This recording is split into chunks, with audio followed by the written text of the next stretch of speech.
Greetings, everybody. My name's Jack Trammell, and I'm the author of the Richmond Slave Trade. And I understand that some of you have been or are or have read my book. And I wanted to say I'm sorry I can't be there in person to discuss it more with you, but I do have some updates for you and some things that if I were there that I would want you to know about. Um, for a few minutes here, I'd kind of like to talk about since I published this book, kind of what's happened. On a personal level, I have continued my own research into the slave trade and have more than enough material for a second book, and I haven't had time to put anything like that together yet. But just as importantly, there have been some noteworthy developments on the national and international stage that my book didn't spur those things to happen, but my book is part of a larger kind of trend that has unfolded. Some of them are a little bit pedestrian and ordinary that you wouldn't think that much about. But for example, the scanning of old documents and creating them in electronic format and the dissemination of this historical information that used to just only be available in handwritten documents and ledgers that were stored away in archives. The explosion of this scanning has resulted in an incredible expansion of the information available about the slave trade. And as a result, the slave trade literature in academia, for example, articles and books, has grown exponentially in the last 10 years. And that's actually an incredible thing. And were I to rewrite the Richmond slave trade in 2023, I would have a wealth of very smart people who have written and worked on this in the last 10 years due to that availability of that evidence. Another thing that I think is really interesting, since I'm a sociologist, sociologists, including those who teach and study critical race theory, which we hear a lot about in the news, but other sociologists as well, have created what I would call a connective tissue between sort of the classic history of slavery that many of us, if we go to a good school with a good curriculum, we learn some of that history when we're growing up. They've created a connective tissue between the history of slavery and the current systemic racism that still exists pervasively in 2023 in America. And even though there are arguments about the state of affairs, it's very hard to deny that pervasive racism that is still there, and the media is gradually documenting and covering this more and more so that people will have a harder and harder time denying how the past connects to the present, and sociologists have been writing more about that. We also have a wider understanding of the problematic impacts of capitalism in many areas. And the Richmond Slave Trade book helped shine a light on capitalism's huge role in perpetuating the tragedy of slavery. But this also has been part of a growing trend in the last decade or two of recognizing that capitalism hasn't just perpetuated issues with race, but also with gender and ableness or disableness, disability, and in all kinds of other areas. And so the Richmond slave trade was kind of at the early part of this critique of capitalism that is getting more serious. It's not just academics who talk about the problems of capitalism and the inequality in our system that it creates and perpetuates. There's been some movement abroad in other countries like Britain and some other post-colonial states to take more ownership and responsibility for the globalized slave trade and slave economy that they grew rich from and they benefited so much from and facilitated before America was really a slave superpower, even, and even afterwards. And so, this kind of globalized recognition of responsibility for the legacy of slavery is something that possibly is helping bring about some kinds of changes in action and accountability. Um, You do know about the culture wars that are going on. The battle over the history of slavery has become highly politicized, and I doubt anyone who's listening to this needs to be told that. You might or might not be surprised that my book has been banned in a number of places because it deals with essentially some issues that people don't want to confront, like the fact that northern banks were where slave trade money went, and that money built the industry of the North that we still have some left of today in Cleveland, Pittsburgh, Cincinnati, Chicago, etc., Buffalo, etc.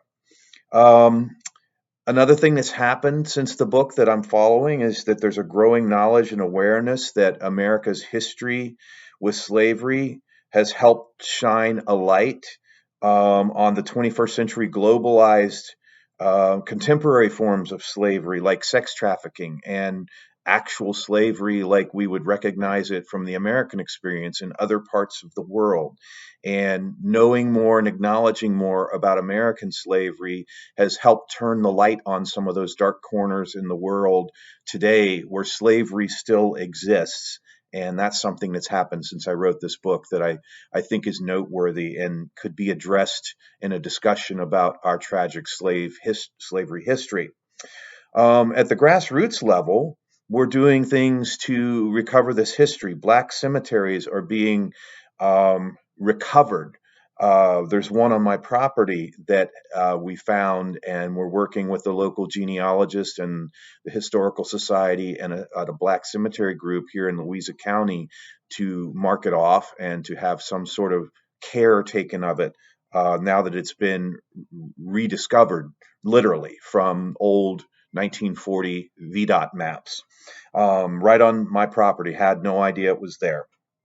Um, Slave genealogy is being recovered. There's been extensive work on going back through slave sales records and plantation records and business records and making links to genealogy that are helping people of today connect their genealogy to their ancestors of the past. And that's something that at one point maybe felt impossible to do, but the restoration of some of these documents in electronic form, the sharing of family history and lore is all coming together, along with, literally excavation from the ground by archaeologists to create a sense that we can recover some of this genealogy for families that were wrapped up in the tragic legacy of slavery in America.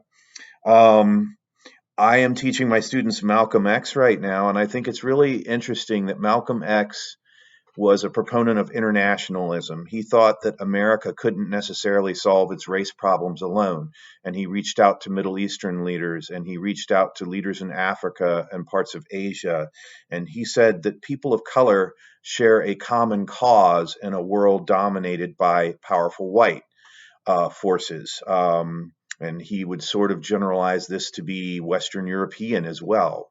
It would be interesting to see what he would think now, where this acknowledgement of American slavery has contributed in some ways to a form of internationalism that he might recognize in some ways, with France struggling to admit its legacy, Britain trying to do some things to um, acknowledge their past, with Germany's Holocaust policies related to people of color being admitted and apologized for. He might feel like a sense or a part of his idea of internationalism has come about as a result. Now, with all this said, the sorry truth is that we live in a country and in a world, but particularly in America, where race is our great unresolved original sin, in my opinion, and many others. And the Richmond Slave Trade book is a small book, but it is a piece of a huge puzzle. And we have a lot of those pieces we still need to put into the puzzle. And my new disability book, I wrote a history of disability in America and Canada and Mexico and North America. And the word race appears dozens of times in there. The word gender appears dozens of times in there.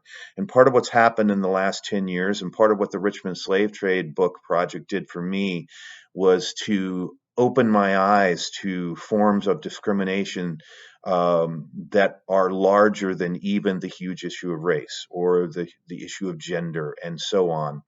And I think this was part of what Malcolm X ultimately and other civil rights leaders were interested in accomplishing, was a greater equity that involved everybody, not just people of color, not just whites, not just Hispanics, but everybody. And Malcolm X's language in his last year of life, he headed this direction. He was much more generalizing to the human condition.